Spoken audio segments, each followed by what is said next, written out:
Welcome to Night's Arcade, I'm Sleepless Night, and we are back in Hardspace Shipbreaker for Update 0.7.0. This update is rather sketchily titled the Atlas Tugged Update. Why? I mean, you know, I can see the reason, but why tugged instead of tug, I don't really know. Or why the Atlas class, I don't know. The reason it's named Atlas is because there are 3 new classes of ship that we now have with this update. So this is not a story update, it's just they've introduced a bunch of stuff which I'll go through in a moment. But before we start, I want to just first apologise for 2 things. The first of which is that I have my Christmas cold. You know, I always get one just in time for Christmas. You know, I've got children, so, you know, they go out. Even if I stay here to do my job, they go out, they mingle with other children who, you know, touch everything that they possibly can and lick it and all sorts. So they bring home illnesses. So if there are unusually unnatural breaks in this, if you're familiar with my videos, you'll know that I try to make them flow as naturally as possible, I hope. But if there are unnatural breaks in this, it's because I'm cutting off to cough or sneeze. So this might sound a little bit more, I don't know, bumpy than my usual update videos or my usual videos in general. But that's the first thing. The second thing is that although I will be able to show you everything, realistically everything that I want to show you in this video, you'll see everything that I can show you from the new update. There's no problem there. It's more a picky thing from my point of view. I can't show you it in the way I wanted to show you it, simply because this update, as they usually do, you know, this game's in early access, you know, we all know this and we accept it, but this update has introduced a particular bug, which it has introduced a few, as usual, but it's introduced a pretty big one, which I'll talk about in just a moment. But before we get there, let's first of all talk about the major change which comes with this particular update, or one of the 3 major changes that come with this particular update, which is the new ship line, the Atlas class of ships. I've taken a bit of a look at these for the last couple of hours, and I'm loving them so far. I think they're absolutely great. There are 1 or 2 issues, which I'll talk about in a moment. But this particular class of ship come in 3 different configurations. The first unlocks at rank 4 and is called the Scout. The Scout was built for speed and maneuverability and has enough interior space for living quarters or small cargo. And according to the write-up here, it's popular with government patrols, search and rescue, private security, asteroid prospecting, or small-scale research. So even within the subclass of Scout, which is the subclass of the Atlas class of ship, even within this, you'll see lots of different configurations, judging by the different uses that the Scout has, according to their write-up. After that, there is the Nomad, which unlocks at rank 6. So rank 6 is when you'll gain access to the Nomad, and this is a long-haul cargo ship, which according to the write-up here, ample interior cargo space, a modular exterior cargo rack, which is actually between the thrusters located at the back, which is a very unusual configuration, but I really kind of like it. I think this particular class of ship are one of the most well-designed that I've seen so far in the Shipbreaker world, and except for 1 major issue, and that issue is major, and it's there by design, but it's weird, and we'll get to that. So this has an exterior cargo rack, and it has 3 thrusters. It can move cargo quickly and is outfitted with a fully equipped sleeper cabin, which they call it a hauler's home away from home. I like that, no? And the final Atlas class that we have here is called the Roustabout Tug. This tug unlocks at rank 8, and this thing is a monster. Now, when I say that, I'm not talking about the sheer size of the thing. I'm talking about, you know, just looking around this, you can see for yourself that it's built for raw power. You know, it has the enormous hydraulic buffers at the front. It's made to push, like all tugs are, made to push much, much larger vessels than themselves around. On top of that, it's got 4 thrusters, and you can see just by the exterior framework just how sturdy this thing is built to be. You know, look around this thing for yourself. Interior and exterior, you can see this thing is a monster of a ship. Now, in terms of difficulty, the Atlas class is designed to fall, apparently, between the mackerel classes and the javelin classes. Now, having played a bit with these, I would say that that's kind of a matter of opinion, because the geckos aren't really mentioned in this, right? So it says it falls between the mackerels and the javelin class, but I personally find the javelin class to be the most difficult. So I would say that the geckos fall between the mackerel class and the javelin class. Everybody approaches these things differently, but I quite like the geckos, particularly the heavy cargo gecko. The heavy cargo gecko is actually my favorite ship to cut in the game. It cuts really, really nicely and efficiently, and I rarely have any issues with it at all. It's a huge ship to cut down. It just peels away like an onion. I actually really like the heavy cargo gecko.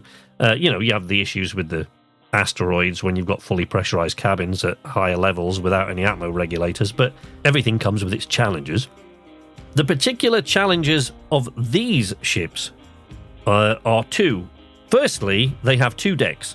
So this is the first ship class that they've introduced to the game which has more than one deck. So it's a lot less linear than the other classes we've seen, and this will factor into your breakdown workflow. Particularly, there's a lot, like the Salvage runner gecko, there's an awful lot to remember in terms of little rooms and areas. When you go to depressurize the ship, you need to remember to open up all those little areas so you don't get any nasty surprises and clear away as much of the debris as you can before you start. Secondly, and more importantly, they are equipped with Quasar thrusters. This type of thruster we've never seen before, and going from the bottom to the top, the Scout class has 2 Quasar thrusters, the Nomad has 3, and this monstrous Tug has 4 Quasar thrusters. Now, these thrusters are absolutely enormous. They're about as big as the early level mackerels in themselves. They are absolutely huge. I do love the interior of them because, of course, you never get to see the interior of the other thrusters. You just pull the whole thing out and fling it down to the barge. But these ones are absolutely huge. And when you look inside, they're really sort of well designed. You can get down to the injector and disconnect the fuel lines and things like that. And you can really, really see how this engine's been put together. The problem with it is that you have to get inside the thruster to take it apart. Now, that sounds like fun, you might think, and it is. I think it's a fantastic addition to the game in some ways. The problem is, I have looked all around these thrusters. For the last couple of hours, I've tried demo charges, I've tried cutting away the wall, I've tried removing the thruster entirely. I actually took one of these thrusters off completely and removed it from the ship to show you what I'm talking about. And to show you that this rear wall, you can't get through this rear wall. This is the plate. This joins on to the thruster plating. The problem is the cutoff points for the thruster plating are on the other side of that wall, and that wall is nanocarbon. So you can't cut through it. Okay? You can't cut through the wall, and the releases are on the other side of the plate. So the only way to get into this thruster is to access it via the thruster nozzle. Now, these are great, the really, really early Scout ones at the early levels. You've got a couple of cut points that release the thruster nozzle, and you'll know when you've cut it, because it goes off, there's an escape of air, and it goes off with a hell of a pop. And I really like it, actually, what they've done with this. And it falls away, and that's great. The later models have plating that you have to take off, and then, cut through and remove coolant or not. I haven't had time to experiment with what happens if you don't remove the coolant, or, what happens if you do remove the coolant or you don't. I haven't really had time to play around with that, so I don't know about that yet. But what they've made quite clear in the write-up here, in the notes for this update, is that when you access the thruster through the thruster nozzle, it destabilizes the fuel lines, right? But the problem is, the flush switch for the fuel lines is right at the other end of the thruster, the end that you can't get to without disconnecting the fuel lines. And as soon as you disconnect the fuel lines, it starts a chain reaction which will eventually lead to an explosion. So you've got to cut all the cut points on the fuel lines, retract the thruster housing itself, and then go as fast as you can through the flames right the way to the other end of the thruster to the flush switch to shut this whole thing down before there is a massive, massive explosion. Now, that's great fun, but call me old-fashioned, that's got to be the worst design of any kind of propulsion in the entire history of human flight. Never mind space flight, any flight.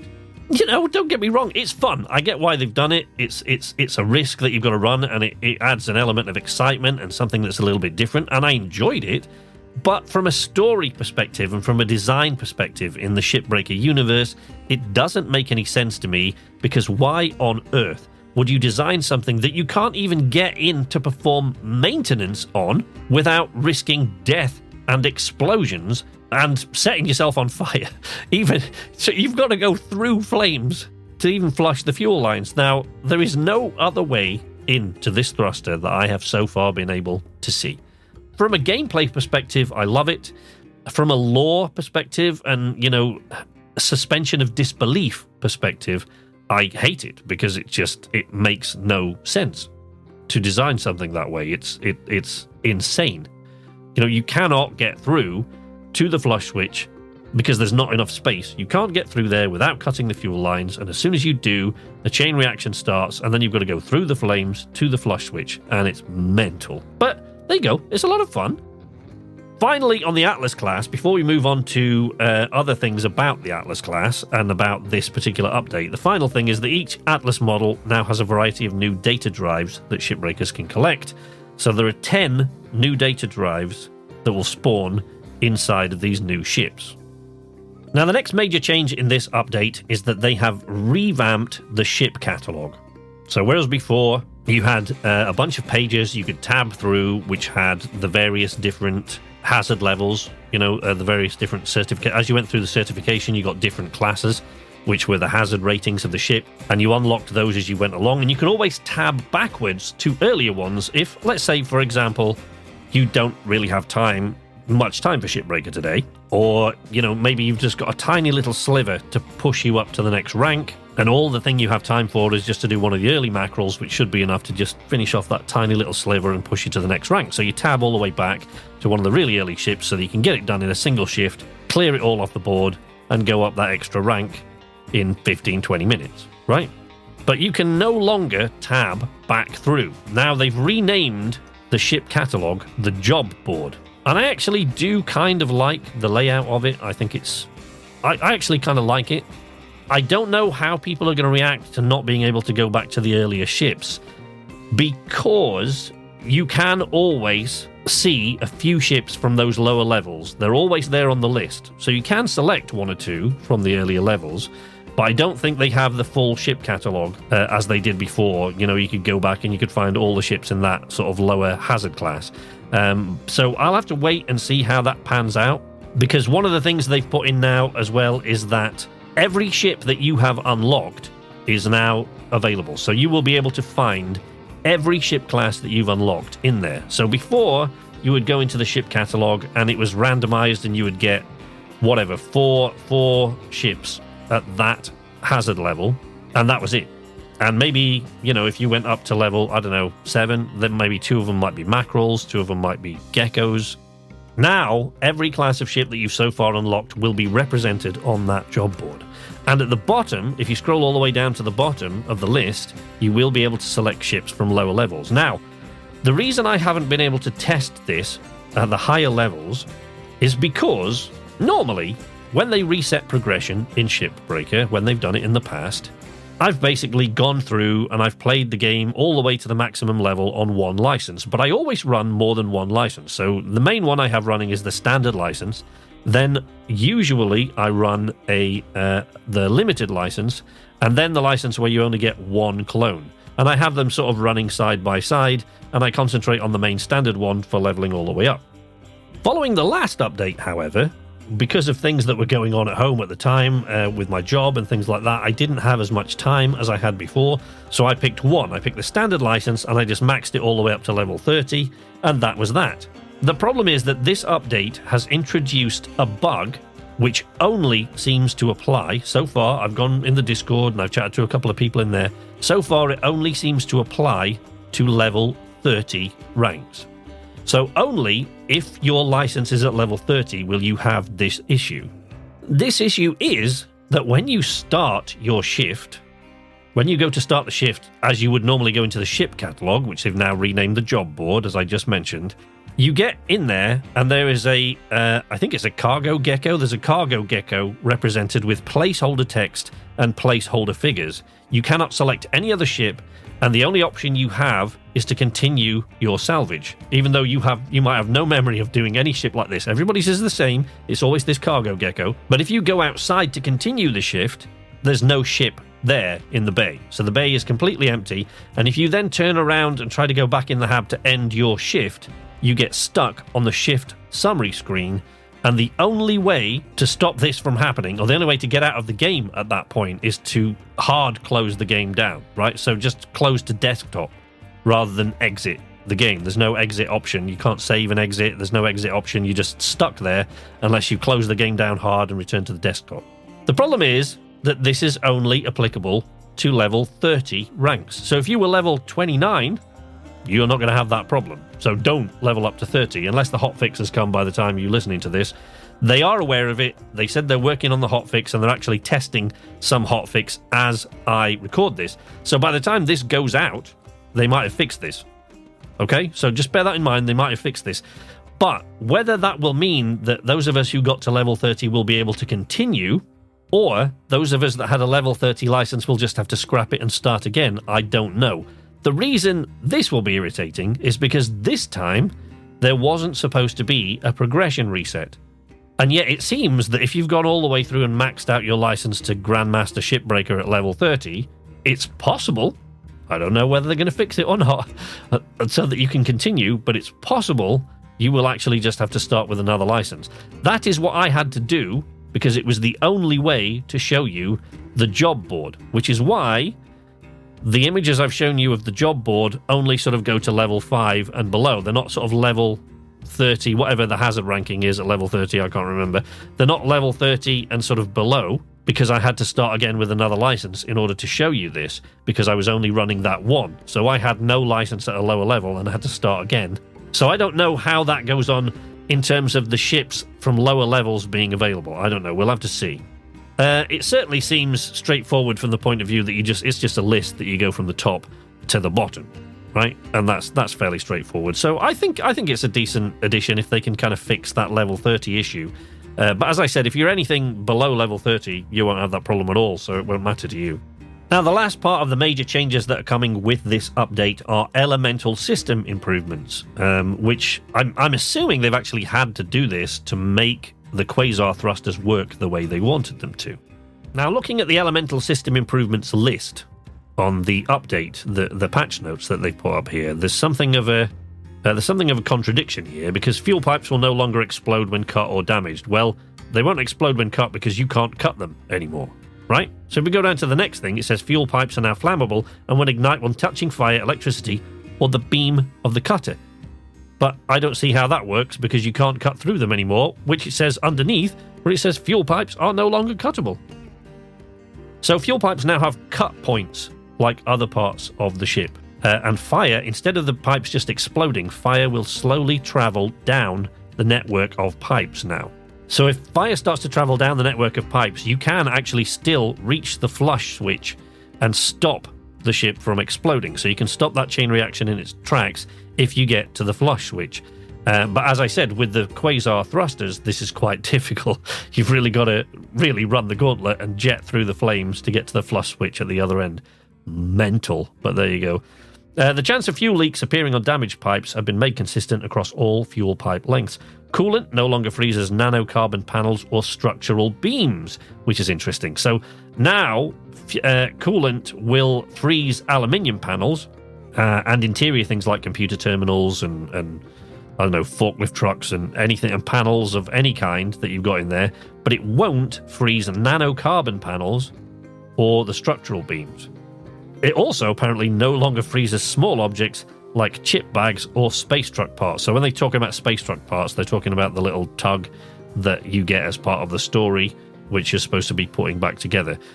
So far, I've also noticed I can't actually pick those components up, but we'll see if that changes. I don't know, as I get later on through, as I progress. Since I can't continue from my level 30 cutter, I'll see if that changes. And finally, objects no longer take damage by default when yanked by the grapple. Only electrical objects take damage if yanked while still connected to their power source, which of course they always did before. And then there are a few other things that they've improved here, like Machine God speech processing has been improved, radio squelches and background static improved for all characters. The door and airlock consoles now display unpowered, which I kind of like. Whereas before, you would go up to an airlock console and try it, and if it wasn't powered, you would get nothing. You get no audio feedback, there'd be no visual indication, it just wouldn't work. Now, you get a little display that says unpowered, and you get a little audio cue. The javelins now have a new type of cut point, which is called a wishbone cut point in their crawl spaces. I just realised I'd actually forgotten to include that in the video that I've so far made, but I will have done. By the time you get this, don't you worry. You don't need to worry about that. I'll show you. Look, it'll be on screen now, as if by magic, and I'll have gone back in and found that and sorted it out. You apparently now get a notification which appears when collecting a part that completes a space truck objective, but as I said, I've had to start my license all over again, so I haven't got that far up, so I don't actually know whether I can. At the moment, it seems like I can't collect any of the space truck parts, but, maybe I can, I don't know. And then there are a bunch of bug fixes, but the bug fixes that they've fixed over 120 bugs, so I am not, forgive me, but I am not going to read out 120 bug fixes. If you want to know what they are, go to the patch notes on Steam and check it out there. I'm not reading all of those out. I actually really love these new ships. I think they're great, and it's not just the new thrusters and things like that. I mean, there are little things that are great improvements, I think. The canopies, the cockpit canopies on these Atlas class actually release. They actually have exterior release clamps, like the ones that you have on the interior of the Javelin cockpits, the little tiny release clamps that release the glass canopy. On the Atlas class, they're on the outside. I think that's quite a handy little thing. Saves you having to cut them out like you do in the mackerels. The mackerels, you'll know what I mean. We have to cut out the little glass panel if you want to salvage it. So it's worth quite a lot and fling it into the furnace. But on these, you can just disconnect the canopy like you can on the Javelins. But on these, it's on the exterior, which can also be kind of helpful if you've got a ship like you will have at the later levels, if you have a ship that's pressurized with no atmospheric regulator, so you can't depress it. Just make sure you secure anything that's loose that could just tear through an instrument panel and cause a chain reaction or a fuel line or anything like that, and then just pull that off. That's what I did. I did it with one of them anyway. It seemed to work. But there are other things inside as well. One of the things I really liked and that I think improves immersion is that they've put a bunch of new panels on the inside, new terminals. So there's navigation table, which looks great, I think. There's a navigation terminal, which equally looks great. I love it. The little food dispenser that you have in your 3D hab now, you can actually find that aboard some of these ships, the little food dispenser. And on the exterior, they've got like exterior lights, so there's searchlights and huge searchlights that you can pull off, or there are tiny little sort of headlight things that you can pull off the outside, and little things like that. I just think it's great. I honestly think the best thing about these new ships is because unlike most of the others, you can really sort of see the design. They feel like I don't know, forgive me, but these feel a bit more like spacecraft. And particularly that tug. The tug is a monster. When you see that thing from behind, it's a monstrous thing. And climbing inside every single one of those to switch up to flush the fuel, which also then separates the housing, by the way, so that pops the skin. Once you flush the fuel line, it not only empties the fuel line and renders it safe, but it also pops open the thruster into different sections, which you'll have trouble moving until you get to the tethers. If you haven't done it already, I don't know why you wouldn't, but if you haven't purchased tethers as the first thing you purchase at rank 4, you really should now, because the Atlas ships have the Scout alone, never mind the others, but the lowest level one, the Scout, which you unlock at rank 4, has 2 huge panels which you cannot move unless you use tethers. You can't. I mean, I suppose if you were really inventive about it and really clever, you could fish enough of the heavy nanocarbon panels or the heavy thruster sections, and you could steer them into position and use those to sort of blast and push the larger panels. So you could do that, I guess, but otherwise you won't be able to move them. without tethers. So make sure that's one of the first upgrades that you get now, because now that these things are here, you'll need it. Some of the panels that come off these things are monstrous things. They're huge. Other than that, I think we're done. I think that's all I wanted to show you. Like I said, it's a bit messy today because I've got this cold, and they had this bug with the update that stopped me from showing you things the way I would have wanted to, and because of that, it's also taken me a little bit longer to make this, so it's a bit more rushed than it normally is. Apologies for that. And because I haven't planned it out as much, it's probably a bit longer. I don't know how long this is going to be, but it's probably a bit longer than it normally is because I haven't planned it out to the same extent that I normally do. But you know, keep an eye out for that hotfix. Like I say, it might actually be out by the time I did this, but it won't affect... By the time this actually goes up, the hotfix might be out, but it won't affect you anyway. That particular bug won't affect you anyway unless you are rank 30 and don't have any other lower level licenses. And even if you don't, you know, you can just start again with a new license from the bottom. It's not ideal, especially for content creators like myself that want to show all the things at those later levels as they appear in the career.